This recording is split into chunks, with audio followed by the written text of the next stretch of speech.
Start.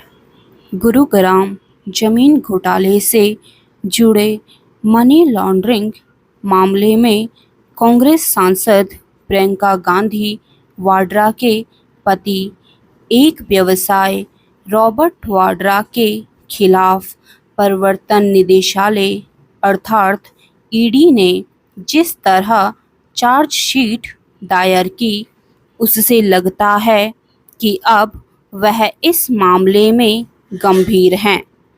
इसके चलते Robert Vadra की मुश्किलें बढ़ सकती हैं, लेकिन यह पहली बार नहीं है जब ईडी ने रॉबर्ट वाड्रा के मामलों की जांच करने में तत्परता प्रदर्शित की हो। वह पहले भी ऐसा कर चुकी है, लेकिन उसकी जांच अपेक्षित गति से आगे नहीं बढ़ी।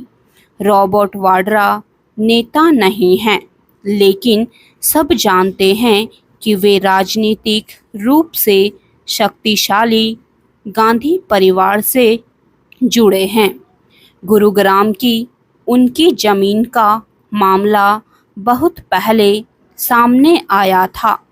तब सहज ही यह प्रश्न उठा था कि आखिर वे सिर्फ 1 लाख रुपए वाली अपनी कंपनी से 58 करोड़ रुपए की जमीन का सौदा कैसे कर सकते हैं।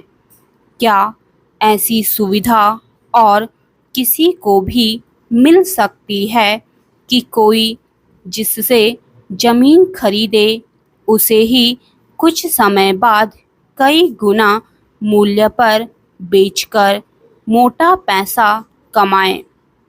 ईडी की माने तो वाड्रा ने बिना कोई पैसा खर्च किए बड़ा जमीन सौदा कर लिया।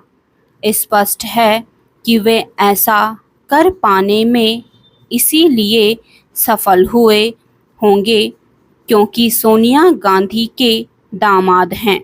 अपने देश में राजनीतिक प्रभाव वाले लोग छिपा खुला भ्रष्टाचार करते ही रहते हैं।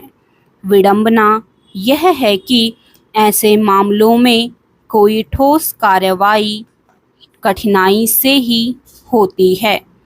नेताओं से जुड़े मामलों में तो यह कठिनाई कुछ ज़्यादा ही दिखती है।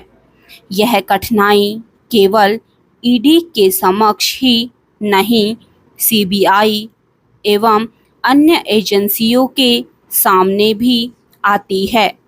यह किसी से छिपा नहीं कि नेताओं और नौकरशाहों के भ्रष्टाचार के गंभीर मामलों में ईडी एवं सीबीआई जैसी एजेंसियां बहुत धीमी गति से आगे बढ़ती हैं।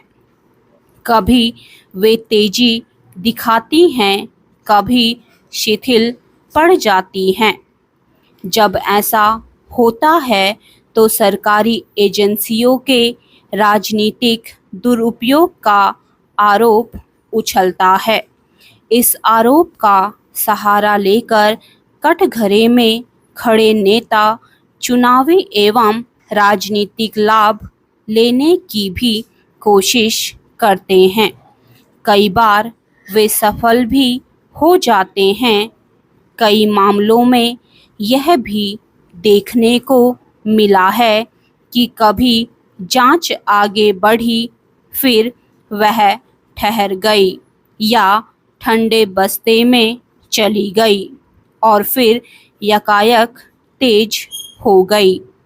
यह एक तथ्य है कि नेताओं, नौकरशाहों और उनके करीबियों के भ्रष्टाचार के मामलों में ईडी एवं सीबीआई का रिकॉर्ड कोई बहुत अच्छा नहीं है।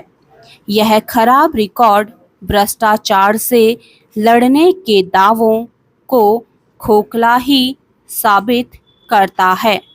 नेताओं, नौकरशाहों और उनके करीबियों के भ्रष्टाचार पर कोई प्रभावी लगाम नहीं लग पा रही है। मोदी सरकार भी नहीं लगा पा रही है।